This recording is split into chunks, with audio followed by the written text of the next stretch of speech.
Hello, everybody. Thank you for joining us here on Tell It Like It Is with me, Galvin Berkley. It's been a while since we've been off the air.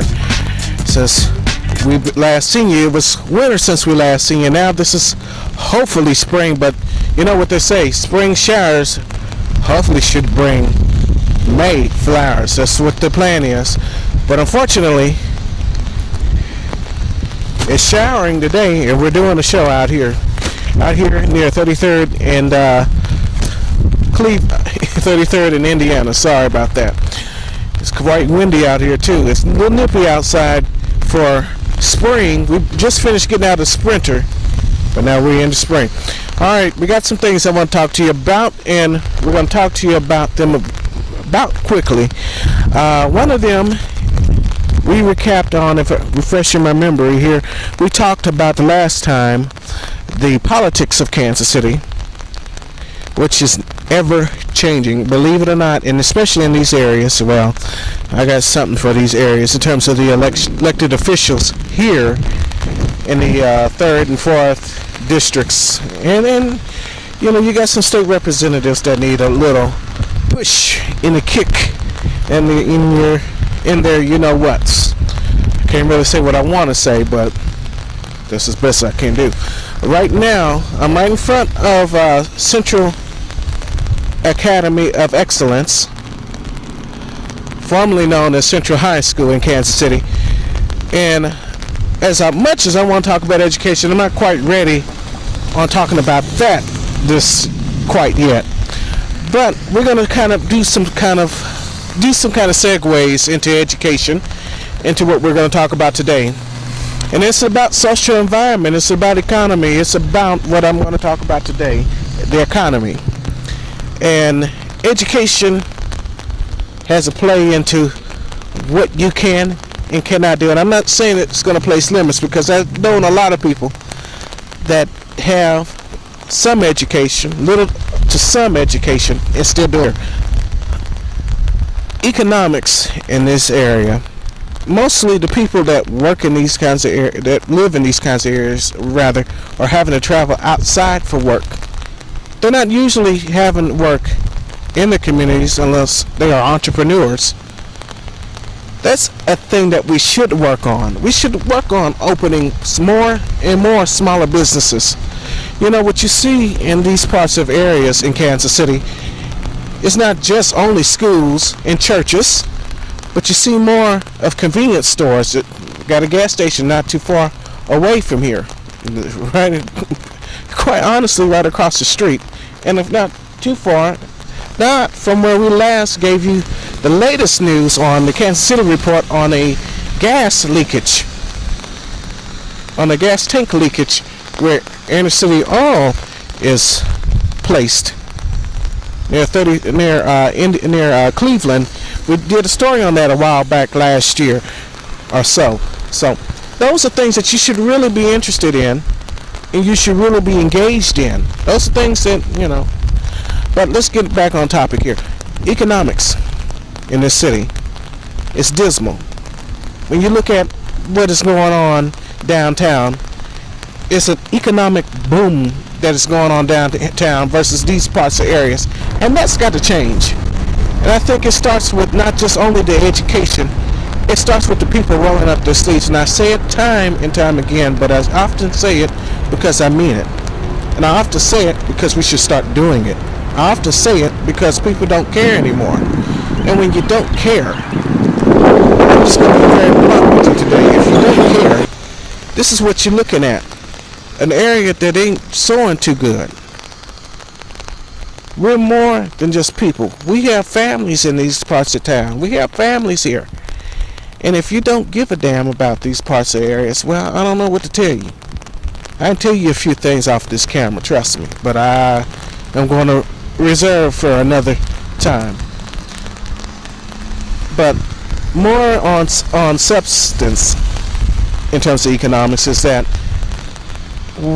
we have to start holding our elected officials accountable. What we get in these kinds of parts of the city is dollar stores, franchise restaurants, but we don't get better opportunity.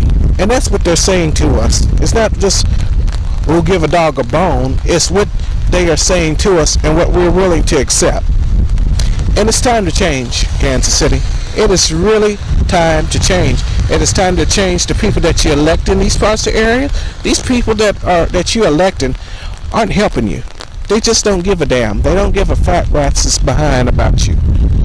They don't give a fat rat's behind about you. Look at this big school. When they built Central High School, formerly known as Central High School, they designed it as a prison. And this is where I'm touching in a little bit of economics and education. It's kind of a scary irony, but it's the truth. When they built schools like Central, they built them like prisons. I'm not saying that they are prisons. I'm not going to put those words in my mouth just yet. But I am going to say they built them like prisons.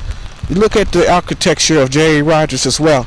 Just like a prison. People don't tend to look at it as that, but they are as such, like prisons. They built a big old school, like a prison, in an area that should be economically thriving. However, it's not and hasn't been for quite a long time. Now that says something to you. And that says something to your elected officials and leadership.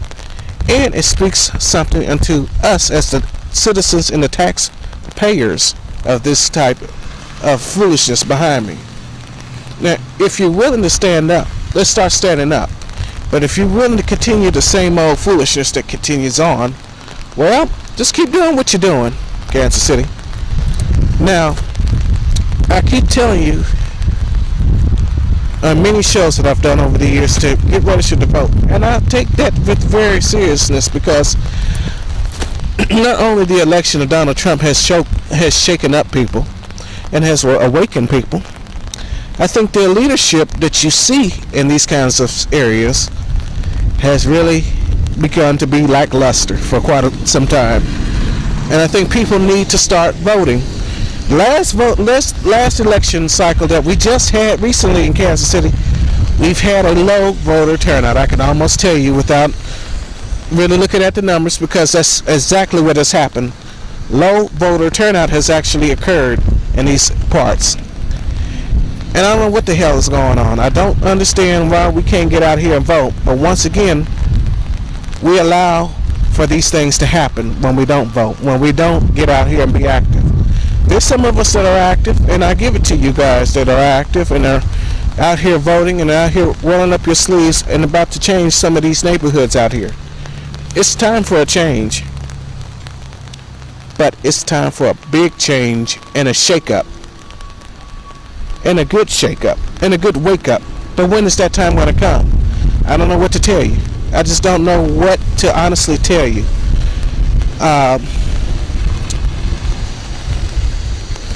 Could we get better jobs in these areas? Sure we could. Could we get better housing in these areas? Of course we could. I am all for better housing, but it comes at a cost. People don't understand. When you get housing in these areas, they are tearing down houses and moving people that don't even know you in your own neighborhood. And that's kind of sad. And that's called gentrification, for those who don't know. Gentrification is happening. I'm sharing photos of you, not photos, videos of what's going on. This rain is really getting to me. We're sharing video of what's going on, and you should be seeing them right now on better days than this. It is cold outside. It is really cold, but it's really cold when people don't get out here and vote. It's really cold when people don't take action for their community, and that's what I'm seeing. I'm absolutely seeing what is going on down here. We got issues of crime. Crime happens on a lot of fronts. It's due to the education sector, due to the education system. It is due to the lack of, I talked about when Central High School was being constructed. It looks like a prison behind me. And what I'm saying, that ain't what I'm trying to inference. So before you send any emails or anything, please listen to what I'm actually telling you. until we do better, until we seek better, until we demand better, and not settle for less. We're going to continue to do the same damn thing over and over and over again. Kind of like this rain. I'm getting sick of it. Kind of like this rain today. I am getting sick and tired of people complaining. Yet again, did not do anything. And we have to roll up our own dang sleeves. I don't know how to tell you. I don't know how else to tell you to roll up your sleeves.